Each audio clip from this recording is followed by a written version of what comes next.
터키 내무부 장관은 언젠가 이스라엘이 터키의 지배를 받게 될 것이라고 선언했습니다. 물론 이는 선동적인 연설이었습니다. 그 나라 최고위 관리 중 한 명은 자신이 언젠가 예루살렘에 임명된 총독이 되게 해달라고 신께 기도한다고 했습니다. 다시 임명된 총독이라고 강조했습니다.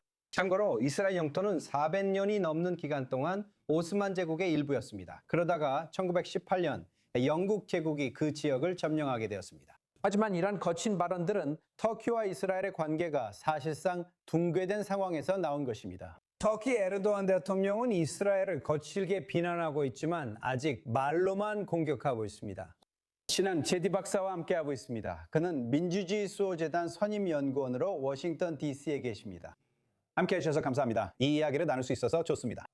보시다시피 이건 얼마나 중요한 일입니까? 우리는 터키 대통령이 이스라엘을 향해 연설하면서 나온 수많은 끔찍한 이야기들을 들어왔습니다. 우리가 터키 정부에서 들은 것보다 더 거친 언어는 드뭅니다.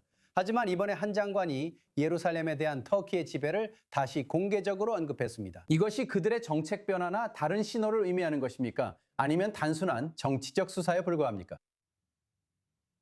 네, 안녕하세요. 말씀드리기 어렵습니다. 저는 여전히 터키 관리들의 과장된 발언과 수사에 더 가깝다고 생각합니다. 말씀하신 대로입니다. 그는 고위 내각 관료입니다. 하지만 에르도안 정부 하에서 터키의 내각 장관들은 이제 의회제에서 초대통령제로의 통치체제 변화 이후로 사실상 아무런 의미가 없다는 것도 이해해야 합니다. 이들은 한 번의 서명으로 임명 또는 해임될 수 있습니다.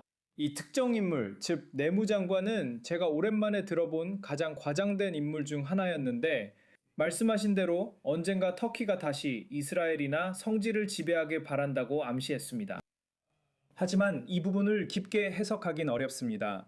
에르도안이 이미 오랜 기간 이런 행동을 해왔기 때문입니다. 여기서 제가 한마디 덧붙이고 싶습니다. 이스라엘에서는 극우 장관들, 즉 정부 내에서 중요한 자리를 차지한 장관들이 정부나 국민의 입장을 전혀 반영하지 않는 발언을 해서 종종 많은 비난을 받곤 합니다. 그래서 그 점은 이해하지만 이건 에르도안 대통령의 발언을 그대로 반영하는 것 같습니다. 아마도 당신이 말하려는 방향이 이런 것 같네요.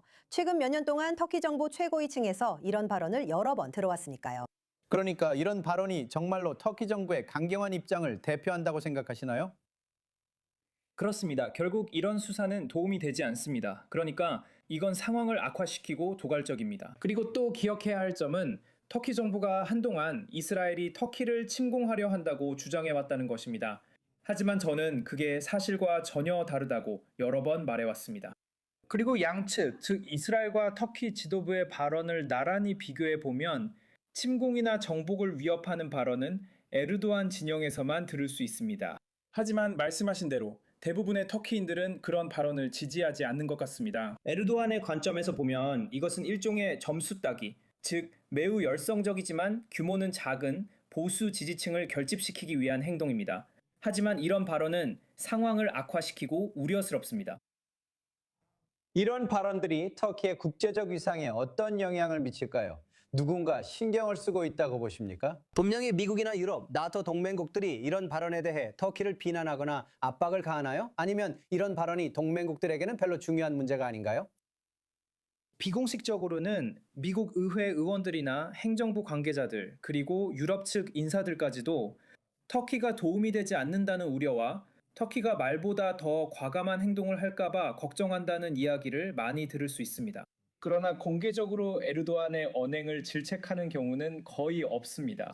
그들은 스페인이나 아일랜드 등 다른 유럽 지도자를 예로 들며 터키인들도 여러 강대국들의 입장을 반복할 뿐이라고 말할 것입니다. 하지만 사적으로는 상당히 많은 우려의 목소리를 들을 수 있습니다. 또한 에르도안은 지중해에서 방위 협력과 동맹 형성, 그리고 각국의 선호 재편이 점점 늘어나고 있는 것에 대해 우려하고 있습니다. 이러한 움직임들은 터키의 이익에 해가 된다고 여겨지고 있습니다. 이스라엘과 키프로스의 변화하는 관계, 그리스, 그리고 이제 프랑스, 이 모든 것들이 에르도안 대통령을 걱정하게 만들고 그는 다소 고립감을 느끼고 있습니다.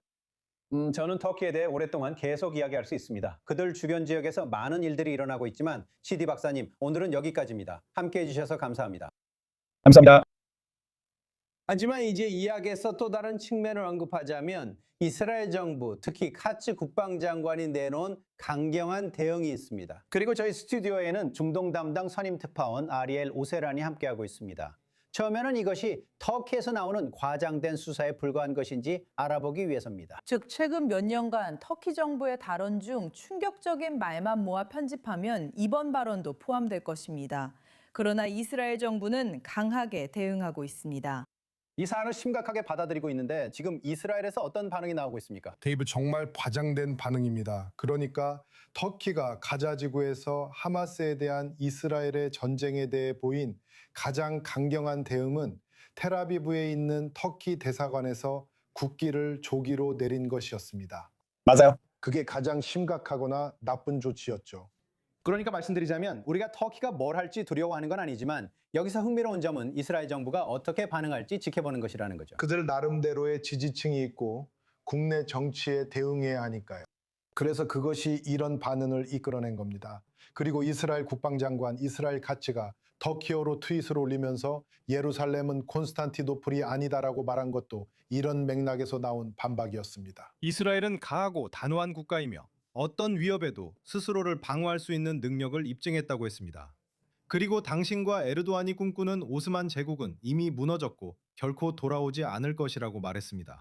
그리고 당신은 터키를 다시 어둡고 후진적인 이익으로 끌어들이려고 하고 있습니다. 흥미로운 선택이군요. 즉 에르도안 정부를 다시 공격한다는 거죠. 이번엔 조용히 넘기지 않겠다는 분명한 정책 같습니다. 이 사람들은 정치인입니다. 이게 바로 그들이 하는 일입니다.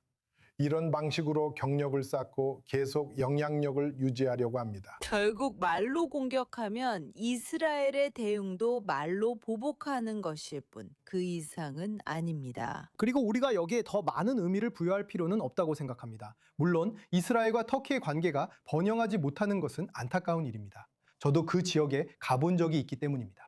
이스라엘과 터키는 급진적인 이스라엘을 맞서기 위해 동의할 수 있는 부분이 많다고 생각합니다. 터키는 오랜 기간 이스라엘의 가장 가까운 지역 동맹국 중 하나였습니다. 이스라엘과 그 건국을 가장 먼저 인정한 국가들 중 하나였습니다. 그래서 결국 우리는 다시 한번 에르도안과 그의 내각이 급진 이슬람주의 진영과 국내 정치에 끌려가면서 이스라엘이 희생되고 있다는 것을 보고 있습니다. 그리고 여기서 이스라엘은 이런 수사에 대해 조용히 앉아있지 않겠다는 것을 계속 보여주고 있습니다.